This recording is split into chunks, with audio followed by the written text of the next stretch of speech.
Film ini mengambil background syuting di Kashmir. Kashmir adalah daerah konflik yang sudah berlangsung sejak 1947. Selama 73 tahun, Kashmir mengalami perang internal antara kelompok militan yang didukung Pakistan melawan pemerintah India. Dr. Hilal sangat mencintai Hazala, istrinya. Mereka dikaruniai seorang anak lelaki yang cerdas dan pemberani. Anak itu bernama Haider. Haider tumbuh besar di Kashmir bersama kedua orang tuanya. Haider sangat dekat dengan ayahnya. Suatu hari, sepulang dari SMA-nya, ibunya menemukan pistol di tas Haider. Ibunya marah dan melaporkan hal ini kepada ayahnya. Ibunya menyarankan agar Haider kuliah di luar kota agar terhindar dari anggota-anggota militan di Kashmir. Ayahnya awalnya tidak setuju karena ayahnya sangat mencintai Haider. Ayahnya tidak mau jauh dari Haider. Karena tidak menemukan jalan keluar, ibunya membicarakan hal ini kepada mertuanya dan Huram, adik iparnya. Huram ini sangat menyukai Hazala. Akhirnya, mertuanya berhasil merayu Dr. Hilal untuk menyuruh Haider kuliah di luar kota. Tapi Haider tetap menolak. Haider tetap tidak mau pergi dari Kashmir. Ibunya memegang pistol Haider dan mengancam akan bunuh diri jika Haider tidak kuliah di luar kota. Akhirnya, dengan berat hati, Haider kuliah di luar kota.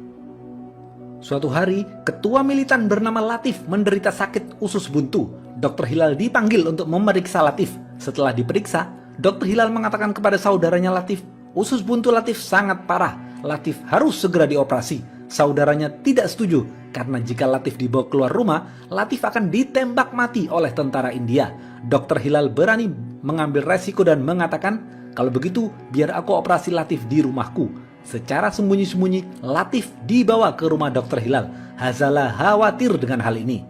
Yang tahu hal ini hanyalah Dr. Hilal, Hazala, Latif, dan saudaranya Latif. Operasi ini pun berjalan lancar. Keesokan harinya, tentara India mendapatkan informasi dari intelijen bahwa Latif berada di rumah Dr. Hilal. Tentara India langsung menangkap Dr. Hilal dan menyuruh keluar Hazala. Lalu tentara India menembakkan roket ke rumah Dr. Hilal untuk membunuh Latif.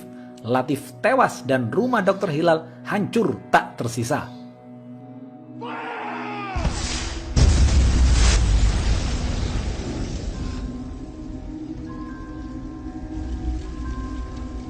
Sejak saat itu, Dr. Hilal dipenjara dan dinyatakan menghilang. Beberapa hari kemudian, Haider pulang ke rumahnya. Haider menangis sedih melihat rumahnya hancur lebur. Haider pergi ke rumah Huram, pamannya, untuk bertemu dengan ibunya. Di sana Haider melihat ibunya dan pamannya tersenyum dan tidak bersedih hati dengan menghilangnya sang ayah. Haider kecewa dengan sikap ibu dan pamannya itu. Haider bersama Arsi mencari ayahnya ke seluruh penjuru Kashmir. Haider mencari ke setiap penjara yang ada di Kashmir tapi tidak berhasil. Haider bergabung dengan kelompok para korban yang juga kehilangan keluarganya. Haider pergi menemui Parvez, ayahnya Arsi, yang tidak lain adalah jenderal di Kashmir. Parvez tidak suka dengan Haider karena Haider berpacaran dengan Arsi. Parvez menolak membantu Haider karena ayahnya membantu kelompok militan. Tentara India membuat operasi baru bernama Operasi Kutilang. Tentara akan membuat kelompok militan versi mereka bernama Ikhwanul Muhbirin untuk melemahkan kelompok militan Kashmir yang anti pemerintah. Agar sesama kelompok militan saling bunuh, tentara India akan memberikan bantuan uang, senjata, dan intelijen kepada Ikhwanul Muhbirin. Satu mayat anggota militan anti pemerintah yang dibunuh tentara atau Ikhwanul Muhbirin akan dihargai 19 juta rupiah oleh pemerintah. Disinilah tentara dan Ikhwanul Muhbirin memainkan perannya untuk berbisnis. Haider masih terus mencari ayahnya ke seluruh penjuru Kashmir. Huram maju sebagai pemilihan calon bupati di Kashmir. Huram ingin memperbaiki sistem di sana. Huram berjanji kepada Haider, jika nanti terpilih menjadi bupati, dia akan mencari dan membebaskan ayahnya Haider yang tidak lain adalah kakak kandungnya sendiri. Huram mengatakan itu sambil menangis di depan Haider. Keesokan harinya, Huram mulai berkampanye di beberapa tempat. KPU menyiapkan segalanya untuk mengadakan pemilu. Setelah melakukan perhitungan suara, KPU memutuskan Huram sebagai pemenang. Suatu hari, seseorang bernama Ruhdar datang ke Kashmir karena ingin menyampaikan pesan. Ruhdar melihat Arsi sedang berjalan dan membuntuti-nya. Arsi menoleh ke belakang dan mengatakan, "Bapak siapa? Kenapa membuntuti saya?" Ruhdar menjawab, "Aku mempunyai pesan untuk Haider dari ayahnya. Ini nomor teleponku. Tolong kau kasih Haider." Arsi berlari mencari Haider untuk memberitahukan hal ini karena Arsi tahu Haider sangat ingin bertemu ayahnya. Arsi memberikan nomor telepon Ruhdar kepada Haider. Haider langsung menelpon Ruhdar. Haider bertanya di telepon, "Ini siapa?" Tanpa basa-basi, Ruhdar menjawab, "Temui aku besok di jembatan jam 9 pagi. Lalu Ruhdar menutup teleponnya. Keesokan harinya, tepat jam 9 pagi Haidar menemui Ruhdar di jembatan. Ruhdar memberi kode kepada Haidar agar mengikutinya. Haidar terus berjalan di belakang Ruhdar. Di tengah perjalanan, Haidar ditutup kepalanya agar tidak tahu lokasi pertemuan. Setelah sampai di lokasi, penutup kepala Haidar dibuka dan Haidar duduk bertiga bersama Ruhdar dan saudara Latif. Barulah di sini diceritakan fakta mengenai ayahnya Haidar. Ruhdar mulai bercerita. Saat kau masih kuliah, ayahmu mengoperasi Latif yang sedang sakit parah di rumahmu secara sembunyi-sembunyi. Ibumu memberitahu hal itu kepada Kuram pamanmu. Pamanmu adalah informan tentara. Besok paginya, tentara datang dan menangkap dan memenjarakan ayahmu.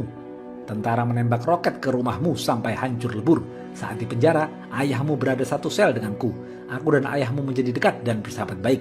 Suatu hari, Huram dan Parvez mencari tawanan agar mendapatkan uang. Huram memilih aku dan ayahmu.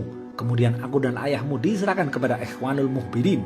Ikhwanul Mukhbirin menembak aku dan ayahmu di dekat sungai. Lalu mereka berdua membuang kami ke sungai. Ayahmu tewas seketika.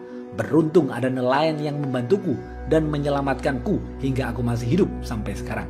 Sebelum meninggal, ayahmu memberi pesan untukmu Haidar. Suruh anakku membalaskan dendamku. Tembak Huram. Tembak dia tepat di mata liciknya yang membuat kebohongan dan membuat Haidar menjadi yatim piatu. Cedir. Dr. Hilal sangat benci kepada istrinya dan tidak menganggap istrinya sebagai ibu Haidar. Setelah menceritakan semuanya, Ruhdar memberikan pistol dan alamat kuburan ayahnya Haidar. Haidar menangis sedih karena ayah yang dicintainya tewas dan ibunya adalah seorang pengkhianat. Haidar langsung pergi ke kuburan ayahnya. Haidar menangis sejadi-jadinya.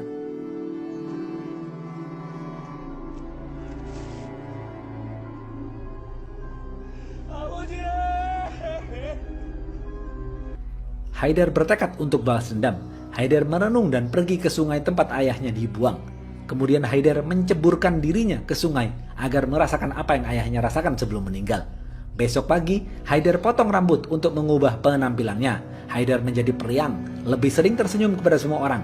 Dari luar, orang menilai Haidar pemuda yang bahagia karena selalu menebar senyum, tapi di dalam hatinya terdapat api dendam yang membara. Huram meminta untuk bertemu dengan Haidar karena ingin membicarakan hal penting.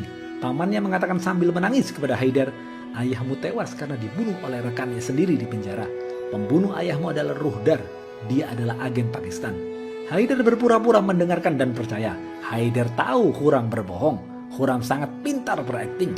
Sore harinya, Haidar pergi menemui Arsi. Mereka melakukan quality time bersama. Haidar sangat mencintai Arsi. Begitupun juga Arsi yang sangat mencintai Haidar. Haidar mengatakan kalau dia mempunyai pistol dan dia akan membunuh Huram pamannya. Arsi melarang Haidar melakukan hal itu. Tapi Haidar hanya diam saja. Tanpa sepengetahuan Haidar, Huram mengadakan acara lamaran untuk meminang Hazala yang tidak lain adalah kakak iparnya sendiri. Hazala pun menerima lamaran Huram. Haidar semakin membenci ibunya, tapi Haidar tetap tersenyum dan tidak menunjukkan dendamnya pada Huram. Beberapa hari kemudian, Huram menikahi ibunya Haidar. Di hari pernikahan ibunya, Huram mengatakan kepada Haidar, "Aku tahu kamu punya pistol Haidar. Kau ingin membunuhku." Haidar marah mendengar hal itu karena hanya Arsi yang tahu tentang pistol itu.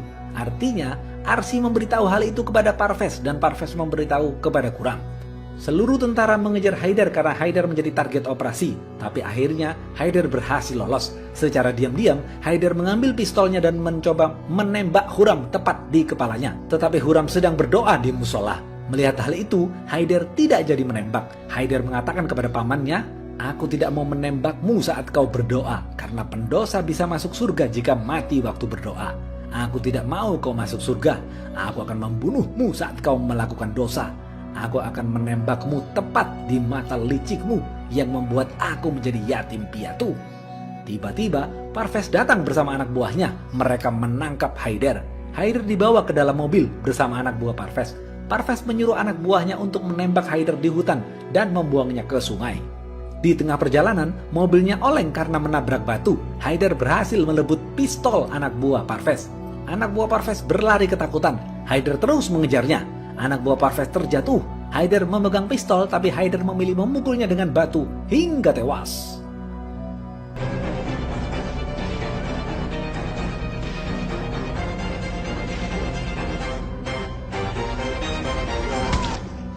Berita tewasnya anak buah Parvez tersebar. Haider semakin diburu oleh tentara. Haider lalu menelpon Ruhdar untuk meminta tolong. Ruhdar menyuruh Haider pergi ke perbatasan. Di sana ada rumah dekat kuburan untuk bersembunyi. Sebelum Haider pergi ke sana, Haider menelpon ibunya untuk terakhir kali dan mengatakan, "Bu, ada cara lain untuk berpisah. Ibu bisa cerai dengan ayah, tapi kenapa ibu memilih untuk membunuh ayah? Aku akan pergi jauh dan tidak kembali, Bu." Ibunya menjawab, "Jangan tinggalkan aku, Nak. Jangan tinggalkan ibu. Setidaknya temuilah ibu untuk terakhir kalinya, Nak." Kemudian Haider bertemu ibunya di rumahnya yang hancur di roket tentara. Ibunya berkaca di reruntuhan rumah itu, lalu Haider mengatakan, "Ibu bermuka dua, satu wajah tak bersalah, satu wajah penipu. Ibu adalah pembohong. Bunga-bunga di kuburan ayah belum layu, tapi ibu sudah tidur dengan Huram. Dunia tahu, Bu, bahwa ibu dan Huram bersekongkol membunuh ayahku. Aku akan membuatmu menjadi janda lagi, Bu." Ibunya menjawab, "Kalau begitu maumu, bunuh saja ibu, Nak." Haider membalas, "Tidak, Bu. Hidup ibu adalah hukuman ibu." Tiba-tiba dari belakang Parvez menodongkan pistol kepada Haider. Haider kaget dan spontan menembak Jenderal Parvez hingga tewas.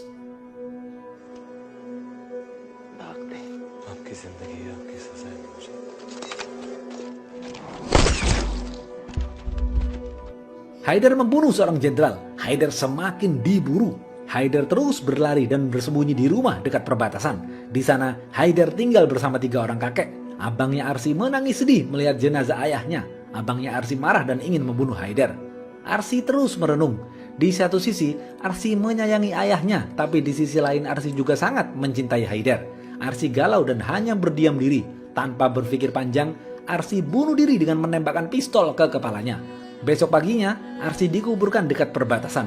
Abangnya mengalami kesedihan yang mendalam. Baru kemarin menguburkan ayahnya, sekarang dia harus menguburkan adiknya. Haider berada di rumah persembunyiannya dekat kuburan. Haider melihat dari jendela ada kerumunan di kuburan. Haider baru sadar ternyata yang dikuburkan orang-orang adalah Arsi. Haider menangis lalu keluar dari tempat persembunyiannya dan melihat jenazah Arsi.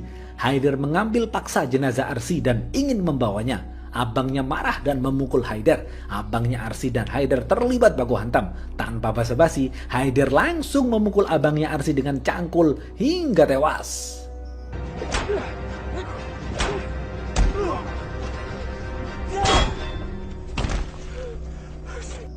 Haider terus menangis sambil memeluk jenazah Arsi di tempat persembunyiannya. Huram dan pasukan Ikhwanul Mubirin datang dan memberondong peluru ke tempat persembunyian Haider. 3 orang kakek membalas tembakan Ikhwanul Muhbirin. Mereka terlibat baku tembak, tapi akhirnya 3 orang kakek itu tewas tak berdaya. Tiba-tiba ibunya Haider datang dan meminta untuk gencatan senjata. Ibunya mengatakan kepada Huram, "Biarkan aku berbicara dengan Haider. Aku akan menyuruhnya untuk menyerah." Ibunya mendatangi Haider yang terluka parah. Ibunya berbicara kepada Haider dan menyuruh Haider untuk menyerah. Ibunya mengatakan kepada Haider, "Anakku, menyerahlah. Balas dendam akan melahirkan dendam lainnya. Balas dendam tidak akan membebaskanmu, Nak." Haider membalas, "Tidak, Bu. Aku tidak akan menyerah.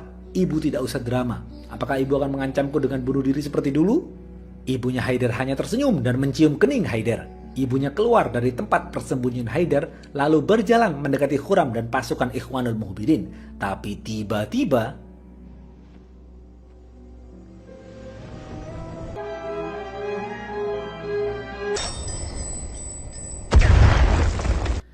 ibunya melakukan bom bunuh diri. Haider berlari dan menangis di depan mayat ibunya yang terbakar. Seluruh pasukan Ikhwanul Mubirin tewas seketika. Huram menangis sedih karena Huram sangat mencintai Hazalah. Huram masih hidup. Huram berjalan merangkak karena terluka parah. Melihat hal itu, Haider mengambil pistol dan menodongkannya ke kepala Huram. Haider lalu teringat omongan ibunya sebelum meninggal. Haider, मेरा इंतकाम लेना तेरे भाई से इंतकाम से तेरा इंतकाम लेना कोई ऐसा नहीं कर सकती। Haider akhirnya melepaskan Huram. Haider membiarkan Huram hidup agar menderita karena Huram telah kehilangan orang yang dicintainya. Habis. Apa pesan dari film ini? Balas dendam hanya melahirkan dendam lainnya. Balas dendam tidak akan membebaskan kita. Kebebasan sejati akan kita dapatkan dengan tidak melakukan balas dendam. Oke, segitu aja video kali ini. Jangan lupa like, comment, and subscribe ya. Stay watching and see you.